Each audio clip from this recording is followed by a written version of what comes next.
مولوي صاحب ډېر په جذباتو کې راغلی مولوي صاحب دعوه نشي پیش کولی انشاءالله زه ته جوابي دعوه هم پیش کوم او دا دلایل مې راوړي په خپله دعوه باندې زما سره قرآن او سنت دی ستا سره د مقلدینو اقوال ستا سره نور هېڅ هم نشته دی. مولوي صاحب د پیغمبر د سنتو نه خو ته بلکل داسې عاري وي لکه څنګه چې انډه د ویښتو نه خالي وي مولوي صاحب.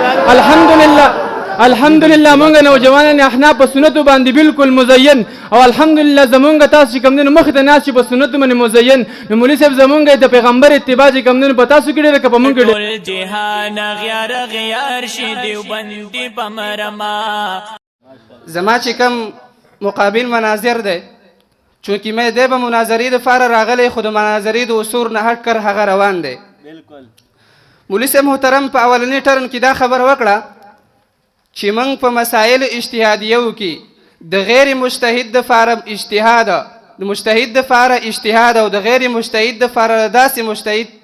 تقلید واجب ګڼو چې د هغه مذهب مکمل مدون متواتر وي. نو مولوي صاحب محترم نه زما اول تنقیح دا ده چې ستاسو په نسب باندې د پیغمبر علیه الصلاة والسلام دین صحابه کرام رضی الله عنهم اجمعین د هغوی نه موږ ته مکمل مدون متواتر هغه نه و راغلی یعنې ستاسو دعوه دا ده. اول دویم دا ده مولوي صاحب وایي موږ د تقلید تعریف یې وکړه. نو مولوي صاحب تا به خپله ویل چې موږ په هر فن کې د ماهر فن چې کوم دی د هغه تقلید کوو مولوي صاحب نو ته د خپلو اصول نه هټ کر روانې تا چې د تقلید کم تعریف وکړه مولوي صاحب محترمه هغه د لغتو نه خلاف تا تعریف وکړه انشاءالله زه وروسته ذکر کومه.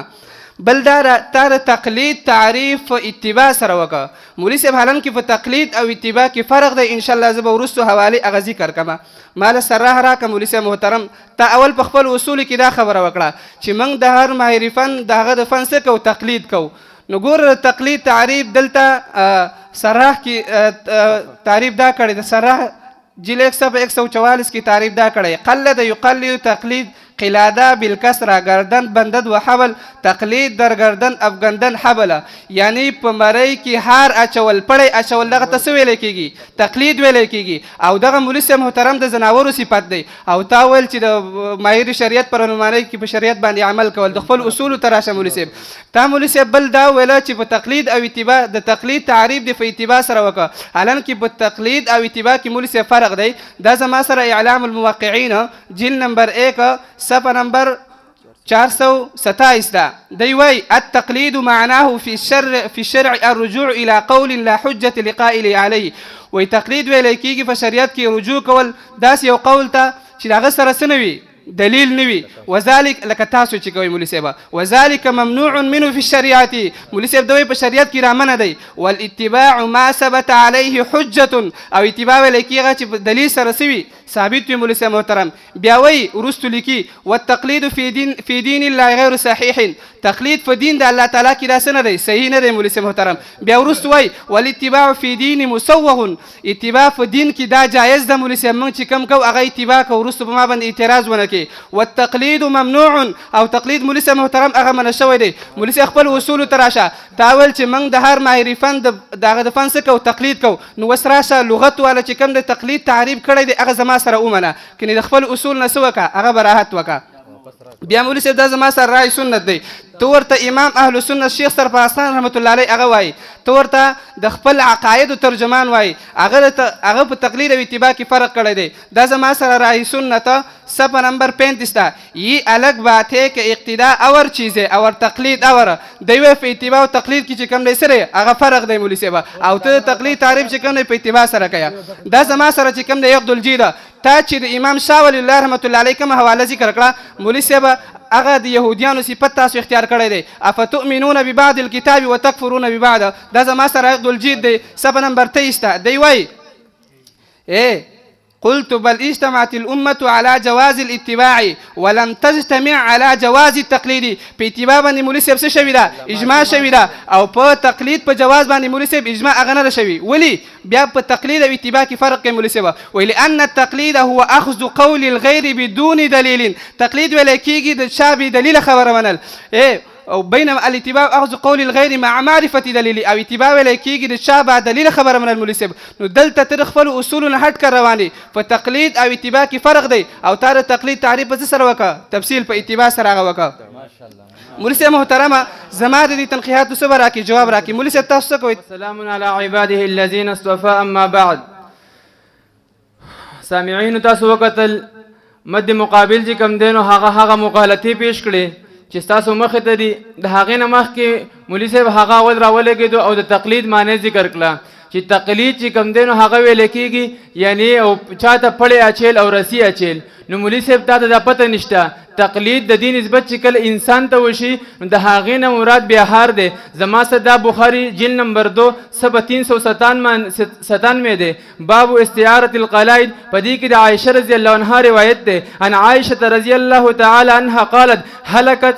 قلاده لاسماء فبعث النبي صلى الله عليه وسلم في طلبها. دلته د عائشه رضی الله عنها د هغې هار چې کم دین هغه ورک شو کم چې د اسماء رضی الله عنها ول عاریتن ورکړه و. دلته نسبت د هار هغه شوی دی د قلادي نسبت شوی دی هار ته انسان ته. نو مراد چې کم دین هغه ته هار دی. او دغه رنګ مولوي صاحب چې کم دین هغه بار بار زمونږ د مقلدینو کتابونه راخلي چې اتباع او تقلید چې کم دین دا یو سیز دی. نو مولوي صاحب دا مونږ نه دی ویلي بلکې ستا مشر چې کم دین هغه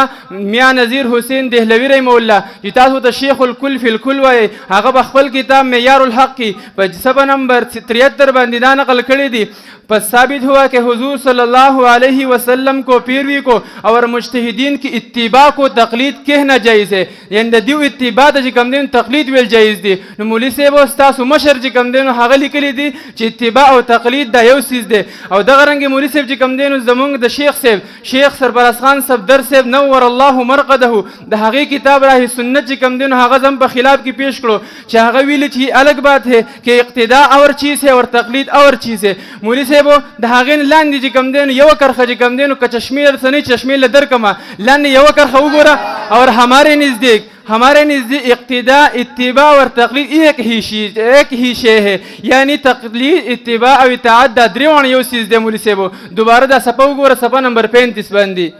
د هغې نه بس چې کم دی نو دا مولوي صاحب د تقلید او د اتباع فرق نشته. ځکه کوم آیتونه چې کم دی نو زمونږ مخکیني مناظر پیش کړه نو هغه هم تاسو وکتل. زما سره په خپل دعوه باندې چې مونږ به مسالې اجتهادیو کې د غیر مجتهد دپاره چې کم دی نو هغه تقلید واجب ګڼو. زما سره د قرآن مجید اولنی آیت دی. الله جل شانه په قرآن مجید کې فرمایي یا ایها الذین آمنوا اطیعوا الله واطیعوا الرسول واولی الامر منکم. دلته الله جل شانه فرمایلی دي اے مؤمنانو تاسو د الله اطاعت وکئ د الله رسول اطاعت وکي او د اولی الامر اطاعت وکي. نو مولوي صاحب د اولی الامر نسوک مراد دي د هغه چې کم دینو تفسیر به مونږ د قرآن مجید نه کوو. دلته صيغه د امر راغلی اطیعوا تاسو اطاعت وکي د الله. بالکل د الله جل شانه اطاعت دا واجب فرض دی. واطیعوا الرسول د الله جل شانه د رسول اطاعت هم واجب او فرض دی. و اولی الامر منکم مولوي صاحب واو حرفیه ته راغلی. اولی الامر دا معطوف ته په الرسول او په الله باندې معطوف علیه دی. او مولوي صاحب ته دا ویلی وی چې معطوف علیه دا په حکم کې یو وي.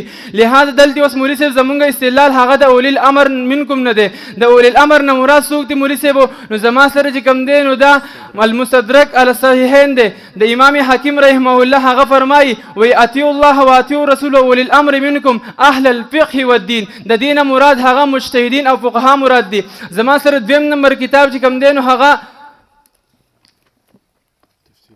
تفسیر ابن کثیر هغه سورۃ النساء صفحه نمبر 775 کې چې کم دین هغه نقل کړی دی و اولی الامر منکم یعنی اهل الفقه والدین. نو مولوي صاحب د اولی الامر نه مراد چې کم دین هغه فقها او مجتهدین دي. د هغې نه بس دریم نمبر حواله هغه روح المعانی په هغه چې کم دین په جلد نمبر 6 صفحه 105 کی وقیل المراد بهم اهل العلم. د دینه مراد اهل علم فقها مجتهدین مراد دي. د هغې نه چې کم دی نو مستدرک کې دویمه حواله هغه موجود ده چې د دینه اولی الامر نه مراد هغه اول الفقه والخیر دي. نو مولوي صاحب زما سره چې کم اولنی دلیل و هغه چې کم دی نو ما ذکر کو چې اطیعوا الله واطیعوا الرسول واولی الامر منکم. د اولی الامر نه مراد څوک دي؟ نو هغه فقها مجتهدین دي. درې څلور حوالې چې کم دی نو هغه په دې باندې ما پیش کړي. او بل لاره چې کم وضاحت دا جابر ابن عبد الله رضی الله عنه هغه کړی دی او هغې نه بس مستدرک حاکم وایي هذا حدیث صحیح او د هغې نه بس وایي وتفسیر الصحابي عندهما مسند یعنی تفسیر د صحابي دا په حکم د مرفوع حدیث کې د مسند کې زما څه حواله په موجوده د تدریب الراوي د اصول حدیث کتاب دی په دې کې وایي اما قول من قال تفسیر الصحابي مرفوع لهذا موږ به صحابه د قرآن مجید هغه تفسیر معتبر ګڼو کم چې صحابي کړی وي لهذا هغه روایت د صحابي چې کم دی نه هغه مرفوع حکم کې دی دلیل پیش کړو په هغې باندې ما خپل ګڼ حوالې پیش کړې چې د هغې نه مراد فقها او مجتهدین دي نو مولوي صاحب داسې خپله دعوا پیش کړه د هغې نه بس چې کم دی نو ستا په دعوا باندې زما تنقیحات جاري مولوي صاحب تا خپله اوسه پورې دعوا نه ده پیش کړي مولوي صاحب ډېر په جذباتو کې راغلی وي مولوي صاحب دعوا نشي پیش کولی انشاءالله زه ته جوابي دعوا هم پیش کوم او دا دلایل مې راوړي په خپله دعوا باندې زما سره قرآن او سنت دی او ستا سره د مقلدینو اقوال ستا سره نور هېڅ هم نشته دی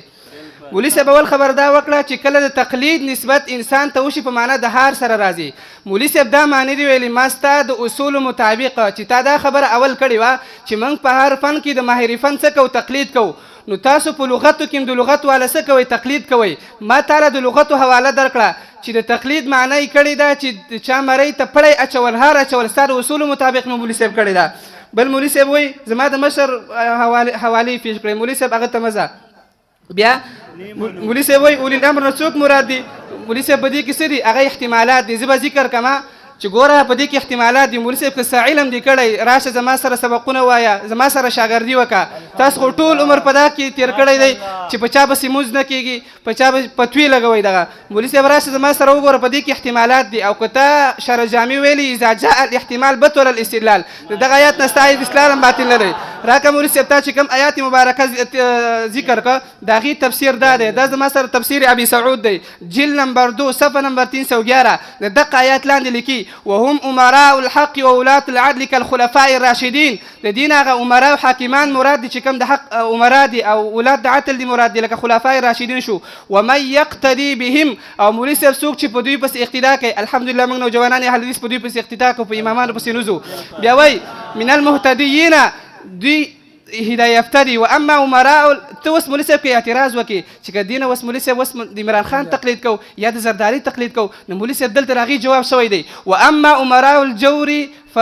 فبما ذليل من استحقاق العفو على الله تعالى وای دا لایق نه دي چې د عطف الله رب العزت باندې څه کړي ته وکړي مولوي صاحب نو د آیات غلط استدلال چې کوم دی هغه مه پیش کوه مولوي صاحب له راځم مولوي صاحب وایي ته ماته چې کوم دی دویم دا دی اولي الامر نه مراد څوک دي دا زما سره چې کوم دی معارف القرآن دی چې ته ورته شفیع صاحب رحم الله معارف القرآن هغه لیکلی دی دی وایي حضرت ابو هریره رضی الله تعالی عنه سے فرمایا جن میں حضرت ابو ہریرہ رضی اللہ عنہ بھی شامل ہے فرمایا کہ اولی الامر سے مراد حکام اور عمراء ہے جن کے ہاتھ میں نظام حکومت ہے مولوی صاحب دین بادشاہان مراد دی بل دارا زما سرا دابل تفسیر قرطبی جلد نمبر 19 صفحہ نمبر 431 اولی الامر اصحاب السرایات مراد دی مولوی صاحب تو فقهات مراد دی مړه بل دا وایي مولوي صاحب وایي ته ماله چې کوم دی څه نه راکې دعوه نه راکې جوابي دعوه مولوي صاحب په کولاو غوږونو سره زما جوابي دعوه وره جوابي دعوه د اهل الحدیث حضراتو موږ نوجوانان اهل حدیث اطاعت د الله او د رسول صلی الله علیه وسلم فرض واجب ګڼو پوه شولې او اطاعت د الله او د الله د رسول نه علاوه د بل چا تقلید دا څه ګڼو بدعت ګڼو مولوي صاحب په صفا کولاو الفاظو کې زما دا دعوه د ځان سره هغه ولیکه اوس راځو موږ په دې خپله جوابي دعوه باندې بس ذکر کوو دلیل ذکر کوو اوس راشه مولوي صاحب تا اوس ستا سره دلایل نشته اوس د دلایلو انبار ته ګوره دا زما سره اول نمبر دلیل دی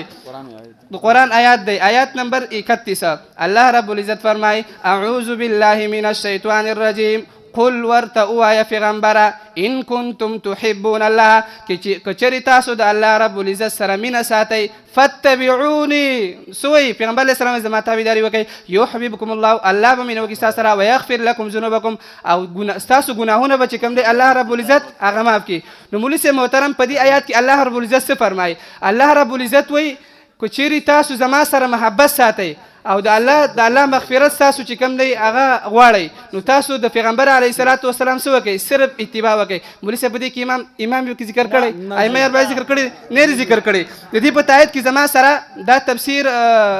ابن کثیر دی جلد نمبر 1 صفحه نمبر صفحه نمبر 477 هذه الايات الكريمه حاكمه على كل من ادعى محبه الله. وای دا آیات کریمه حاکم دی په هر هغه چا چې هغه د الله رب العزت د محبت دعوه ساتي. وليس هو على طريقه المحمديه فانه كاذب في دعواه. او هغه په طریقه د محمد رسول الله صلی الله علیه وسلم باندې نه فانه كاذب في دعواه. مولوی صاحب په خپل دعوه کې څه دی؟ کاذب دی په نفس الامر حتى يتبع الشرع المحمديه تر دې چې هغه د شرع محمديه سو کې اتباع وکړي. والدين النبويه في جميع اقوال وافعال په ټولو اقوال او افعال کې سو کې اتباع وکړي. په امامانو پسې نسی مولوی صاحب تاسو د امامان فری دی تقلید نه راوځي د الله او د الله د پیغمبر سو کې اتباع وکړي. ما ویل چرته مناظر به راوسته وي خو چرته د بازار او دغه رنګ دیو ځنګل نه چې کم دی یو ځنګلي وي انسان راوسته زما مخې ته کېنول دی. مولوی صاحب د علم چې کم دی نو هغه بالکل یتیم وي. دا درته پته نه لګي چې لکه اطیع الله اطیع الرسول د الله جل شانه اطاعت د هغه د پیغمبر اطاعت. آیا کم یو مقلد چې کم دی الله د رسول خبر نه مني یا چې کم دی د هغې مخالفت کوي؟ مولوی صاحب زما چې کم دی تاسو سره مخکې نه دا ما اصول بیان کړه چې زما چې کم دی ترتیبات 4 اصول دي. زما 4 دلایل دي. اولنی کې چې کم دی کتاب الله سنت رسول دا زما په اوله کې دی. مولوی صاحب زه چې کله امام ته ځم اجماع ته ځم هغه د هغې نه بس د کتاب الله د سنت رسول نه بس ځم. مولوی صاحب دې کې چې کم دی زما استاد جګړه نشتی. قل ان کنتم تحبون الله فاتبعوني يحببكم الله. مولوی صاحب بری کې زما استاد جګړه شته؟ بالکل دا خو مونږ هم وایو چا چې کم دی نو هغه د الله جل شانه اطاعت او دغه رنګ د الله جل شانه د هغه سره محبت کې د هغه پیغمبر محبت دی وکړي. مولوی صاحب د پیغمبر د سنتو نه خو ته بالکل داسې عاري وي لکه څنګه چې انډه د ویښتو نه خالي وي. مولوی صاحب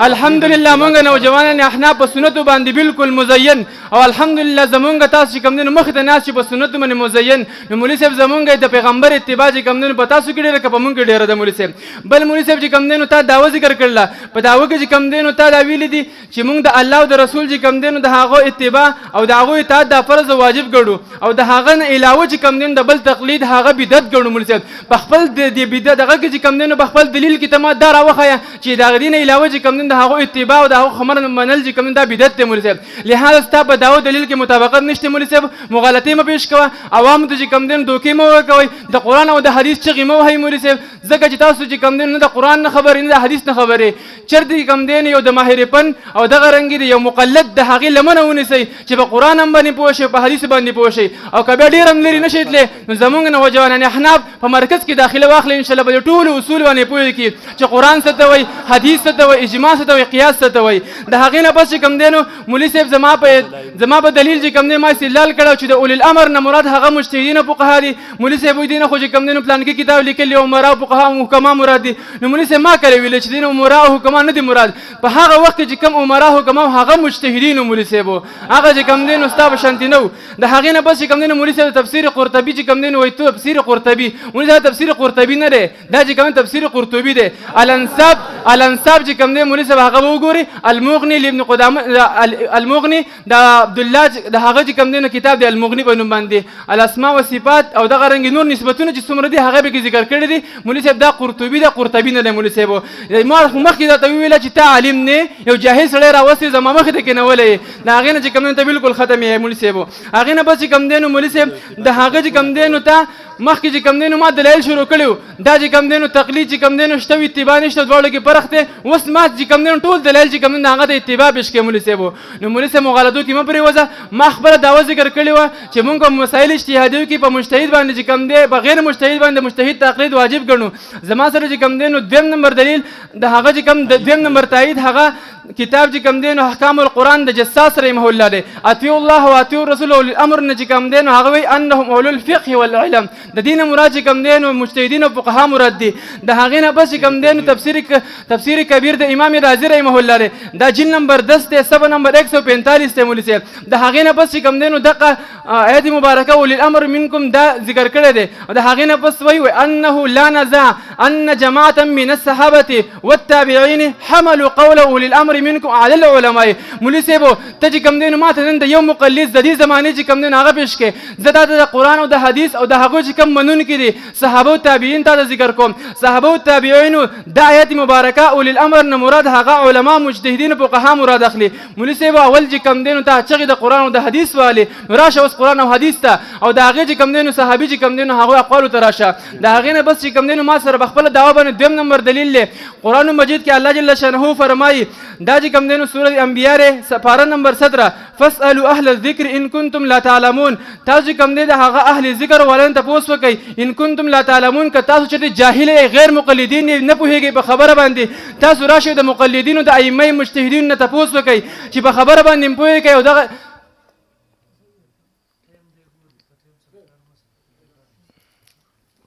او بل لاره مولوي صاحب چې دا چې کوم آیت به تاسو مجتهدینو فقهاو نه تاسو تپوس وکئ نو ګور دا چې کوم دی زما سره روح المعانی دی تفسیر چې کوم دی نو هغه به د مفسرینو معتبر وي وایي لما لم يكن احد المجتهدین عالما وایي کله به چې په مجتهدینو کې یو کس عالم به نه و هېڅوک به داسې نه و چې هغه به عالم و نو وجب علیه الرجوع الى المجتهد العالم نو په جاهل باندې چې کوم دی نو هغه د مجتهد تقلید د داسې مجتهد چې د هغې اجتهادواله په دلیل شرعي یعنې اجماع سره ثابت وي مولوي صاحب نو تاسو چې کوم دی نو فاسألوا اهل الذکر د اهل الذکر نه چې کوم دی نو هغه اهل علم او مجتهدین مراد دي د هغې نه بس چې کوم دی نو علام الموقعین د ابن قیم رحمه الله دی په هغې نه چې کوم دی نو هغه ذکر کړي دي وایي دلته چې کوم دی نو فاسألوا اهل الذکر ان کنتم لا تعلمون کې فامر الله سبحانه وتعالی الله جل شانه حکم کړی دی من لا علم له څوک چې جاهل وي چاته علم نه وي د قرآن او د حدیث نه برای راست مسله اخیستلی نه شي هغه دپاره دا دي ان یسأل من هو اعلم منه د هغه دپاره دا جایز دي او دا وله پکار دي چې هغه راولګي او د هغه کس نه تپوس وکړي او د هغه نه سوال وکړي کم ډیر عالم وي نو مولوي صاحب د ائمه مجتهدین او د فقهاو نه نن سبا دور کې تاسو موږ ته یو عالم راوښایئ نن چې کوم دی د هغه کس چې کوم دی موږ خبره منو ټول فقها مجتهدین چې کوم دی نو هغه عالم دي عالم الناس دي او مولوي صاحب د هغې امام صاحب چې کوم دی د هغې او دغه رنګ د نور ائمو د هغو فقها چې کوم دی د هغو علم تاسو منو دی مولوي صاحب ما په خپله دعوه باندې دوه دلایل چې کوم دی پیش کړه ستا چې کوم دی نو کوم دلیل هم راغلی هغې سره بالکل د دعوې او دلیل کې مطابقت نشته مغالطي دی مولوي صاحب صریح دلیل پیش کړه مولوي صاحب دلایل در سره نشته مولوي صاحب اوس په ذاتیات تفصیل اړئ بیا مولوي صاحب د سنت نه خالي نو مولوي صاحب سنت نه خو تاسو خالي د چرګې د مالګې سټلو سره څه کار دی تاسو خو د امام صاحب قول مقلد چې کوم دی هغه عالم هم نه دی مولوي صاحب زه وروستو حوالې ذکر کوم په دغه باندې بیا مولوي صاحب وایي د اولي الامر نه مراد چې کوم دی موږ فقها مجتهدین واغسته مال مولوي صاحب په دې کې دوه احتمالات دي یو احتمال پکې دا دی مولوي صاحب چې دینه فقها مجتهدین دي دویم دا دی چې دینه به شاهان مراد دي او تا مولوي صاحب علم دی نه دی کړی اذا جاء الاحتمال بطل الاستدلال ستا استدلال دی مولوي صاحب دوړه شه باطله شه بیا مولوي صاحب اول دلیل ذکر کړی و په اول دلیل باندې زما اعتراضات دي مولوي صاحب اول دلیل باندې زما شپږو اعتراضات دي د هغې جوابونه راکړه وروسته بیا دویم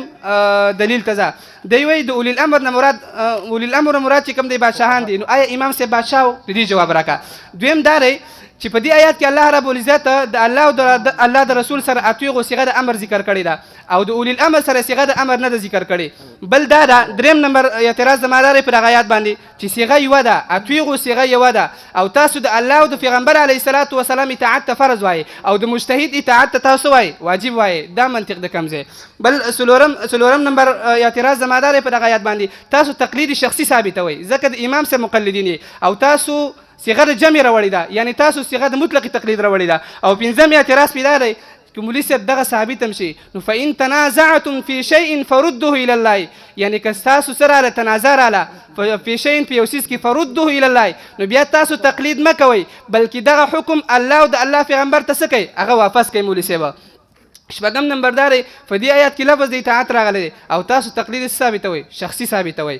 بل مولوي صاحب وایي بل مولوي صاحب دا دویم آیات ذکر کړه فاسألوا اهل الذکر فاسألوا تاسو سوال کوئ نو دوی وایي سوال تقلید کوئ دا منطق د کوم ځای نه رالی فاسألوا که ته وایي سوال په معنا د تقلید سره راځي الله رب العزت قرآن کې فرمایي سل بني اسرائیل کم آتیناهم یعنی سوال وکا بقول استا یعنی تقلید وکا نو مولوي صاحب زستانه سوال کومه مقلد بهتر وي که مقلد بهتر وي مقلد بهتر وي کنه نو د دوی په نسبت باندې سل باندې نو سوال معنی چې موږ تقلید وکړو نو نعوذ بالله پیغمبر علیه الصلاة والسلام څه کاوه هغه مقلد او تقلید یې کاوه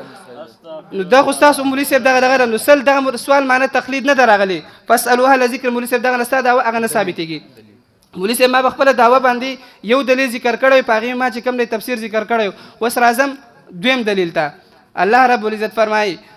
وما آتاکم الرسول فخذوه څه چې پیغمبر درکړي تاسو ته فخذوه ونیسئ هغې لره وما نهاکم عنه او د څه نه چې منع کړي فانتهوا تاسو منع شئ د هغې نه یعنې پیغمبر علیه الصلاة وسلام موږ ته څه راوړي د الله قرآن یې راوړی د پیغمبر علیه الصلاة وسلام احادیث دي نه دا چې فقه حنفي موږ ته راوړی د مولوي صاحب محترم او دغه په استدلال کې زما سره په تایید کې زما سره دا چې کوم دی تفسیر ابن کثیر دی جلد نمبر 4 صفحه نمبر 431 ده ای مهما امرکم به فافعلوه یعنی چې کله نبی علیه السلام تاسو ته د څه امر کوي فافعلوه امر دی مولوي صاحب تاسو هغه کوئ ومهما نهاکم عنه فاجتنبوه او د څه نه چې تاسو منع کړي د هغې نه منع شئ ولې فانه انما یامر بخیر ځکه پیغمبر علیه الصلاة وسلام تاسو حکم کوي په خیر وانما ینهی عن شر او د شر نه پیغمبر علیه الصلاة وسلام تاسو ته کوي منع کوي نو که په تقلید کې زموږ دپاره خیر وي پیغمبر علیه الصلاة وسلام ته په صراحت سره بیان کړی خو په تقلید کې زموږ دپاره څه نشته خیر هغه نشته دی دا زما سره دریم نمبر دلیل دی دا زما سره سوره احزاب دی آیات نمبر 21 دی لقد کان لکم فی رسول الله اسوة حسنه یقینا نشته دی ستاسو دپاره په طریقه د پیغمبر علیه الصلاة وسلام کې اسوة حسنه نمونه ښایسته د چا دپاره ستاسو دپاره نه مولوي صاحبه لمن کان یرجو الله دغه چا دپاره چې هغه امید ساتي د الله تعالی والیوم الاخره او د ورځې د آخرت مولوي صاحب د دې په تایید کې زما سره دا اعلام الموقعین دی هغه تفسیر ابن کثیر تاسو سره تفسیر ابن کثیر راکې کنه بل دلیل لکه دا زما سره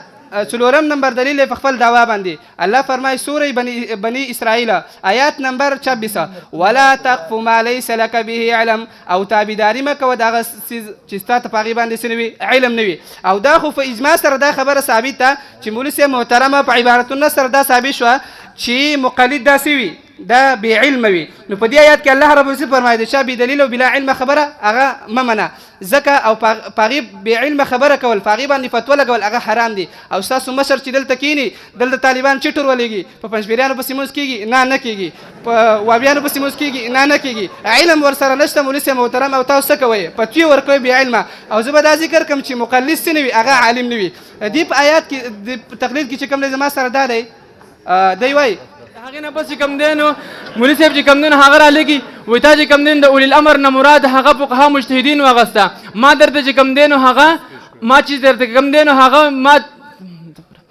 تا چې کوم دی نو وایي چې هلکه د اولي امر نه مراد هغه فقها مجتهدین دي او ما درته عمرا حکما پیش کړه نو مولوي صاحب ما خو تطبیق وکړو که نه چې په دغه وخت کې عمرا حکما چې کوم دی نو هغه څه وو مجتهدینو اوس ته وایي چې هلکه به دې کې احتمال لغې نو مولوي صاحب دا قاعده چې کوم اول خو تا قرآن او حدیث پرېښود هغې وخت قاعدو ته رالې نو په دې قاعده باندې لږ ځان پوهوې که مولوي صاحب اذا جاء الاحتمال بدل استدلال دا مطلب دی چې هلکه یو طرف ته هلکه رفع الیدین چې په حدیثو کې راغلي دي بل طرف نه من نه راغله نو ته به څه وایې چې هلکه اوس مه رفع الیدین کوئ میم کوئ ځکه چې هلکه ستا احتمال لا ختم شو نه مولوي صاحب په دې کې چې کله احتمال راشي مولوي صاحب نو تطبیق او ترجیح ته به ځې نو ما چې کوم دی نو هغه تطبیق پیش کړو چې دې نه مراد چې کوم دی نو هغه فقها مجتهدین دي د هغې نه بس چې کوم دی نو مولوي صاحب وایي وما اتاکم الرسول فخذوه وما نهاکم عنه نو مولوي صاحب ګوره دلته چې کوم دی نو په دې کې ته په شړه سره که نه په دې ځای کې ته پوهېږې نه د الله او د رسول چې کوم دی نو کومه خبر راوړي مولوي صاحب نو هغې ته احکامات ویلی کېږي نو په احکاماتو کې چې کوم دی نو مولوي صاحب مونږ ته امامانو چې کوم دی نو هغو یو څیز حلال کړی دی یو څیز حرام کړی نه مولوي صاحب نو لهذا په آسان فهم چې ته پوهېږې نه عقل یې کمزور دی نو لهذا ائمې مجتهدین دا شارحین دي نه که چې شارعین مولوي صاحب نو لهذا ته چې کوم دی نو په دې ځای کې چې کوم دی نو په شړه سرې چې ته رالېږي او شارع چې کوم دی نو په شارح باندې حمل کې نو شارحین ځان نه دي مولوي صاحب او شارعین چې کوم دی نو هغه ځان نه دي د هغې نه بس چې کوم دی نو مولوي صاحب چې کوم دی نو دلیل پیش کړی او زما په دلیل باندې اعتراض کړی چې په دې کې چې کوم دی نو صیغه چې کوم دی نو هغه یو راغله عطفي و چې کوم دی نو هغه الله سره لګېدل او دغه د الله د رسول سره ما ته مخکې وضاحت وکړو مولوي صاحب په دې کې چې کوم دی نو واو حرف عطف راغلی دی لهذا معطوف علیه چې کوم دی نو هغه په حکم کې یوي بل دا چې مولوي صاحب چې کوم دی نو هغه وایي یاره وایي تقلید چې کوم دی نو دا نشته او ښکته پورته نو مولوي صاحب ستا خپل مشرانو هغه چې کوم دی دا لیکلي دا چې کوم دی نو زما صدق سید نذیر حسین دهلوی دی هغه په خپل کتاب کې چې کوم دی نو معیار حق لیکلی حاصل کلام یہ ہے کہ عام لوگوں پر پیروی ان کی واجب ہے وی په عام خلکو باندې د هغه چا پیروي او اتباع او تقلید واجب دی جو تدوین علم فقه کې در په ہے کم خلک چې هغه ائمه مجتهدین او فقها دي لهذا مولوي صاحب ته چې کوم دی دا مو وایه چې تقلید او اتباع نشته ستا خپله مشرانو چې کوم دی هغه ذکر کړي دي د هغې نه بس چې کوم دی ما په خپله دعوه باندې دوه دلیلونه ذکر کړي زما تاسو په خپل دعوا باندې دریم دلیل چې کوم دی نو هغه د قرآن مجید سوره النساء آیت نمبر 83 دی واذا جاءهم امر من الامن او الخوف اذاعوا به یعنی کله چې تاسو ته یو معامله راشي که هغه د امن او د یری وي هغه او دا تاسو خورول غواړئ او دغه رنګې ولو ردوه الى الرسول والى اولي الامر منه او تاسو چې کوم دین دا واپس ویسه الى الرسول والى